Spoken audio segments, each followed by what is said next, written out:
The National Assembly has approved the raising of the public debt ceiling to 10 trillion Kenya shillings from the 9 trillion Kenya shillings that was set back in 2019. Now, in a heated afternoon House sitting, the House endorsed the special motion moved by Majority Leader Amos Kimunya in what was argued was an interim measure to allow the government fully finance the 2022-2023 budget and plug the 846 billion Kenya shillings deficit. And as Francis Gashuri now reports, MPs were unanimous in a series of proposals for President Uhuru Kenyatta's successor on the management of national debt, whose financing has been gobbling a substantial amount of revenue collected annually in taxes. At the tail end of the 12th Parliament, lawmakers were confronted with the national debt question with a proposal by the National Treasury to raise the 9 trillion shilling ceiling set in October 2019.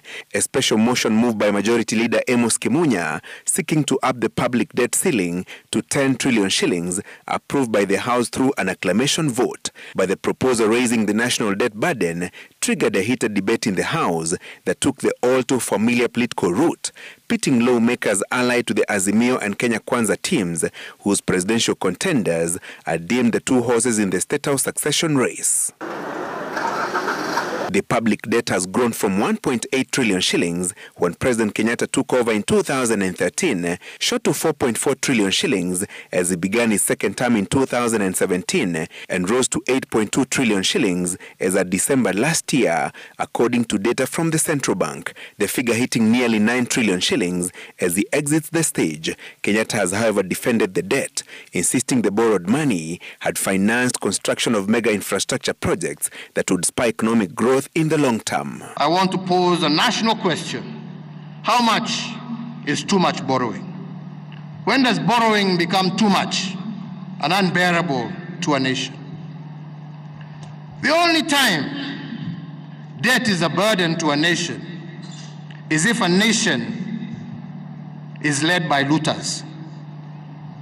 But in the hands of a visionary administration, debt is a catalyst for rapid development. The National Assembly's decision to raise the debt ceiling to 10 trillion shillings, termed an interim measure to help the next government stabilize. The 3.3 trillion shillings 2022-2023 budget that will be implemented by President Kenyatta's successor has allocated 1.4 trillion shillings to recurrent expenditure, 711 billion shillings to development expenditure, with 1.2 trillion shillings set aside for county governments and exchequer issues. With a projected revenue of 2.4 trillion shillings, the budget has a deficit of 846 billion shillings that will be plugged through borrowing. Only a provision of 200 billion shillings was remaining to hit the ceiling of 9 trillion shillings set in 2019 by Parliament. The special motion moves to the Senate, where the executive is expected to rally its numbers for approval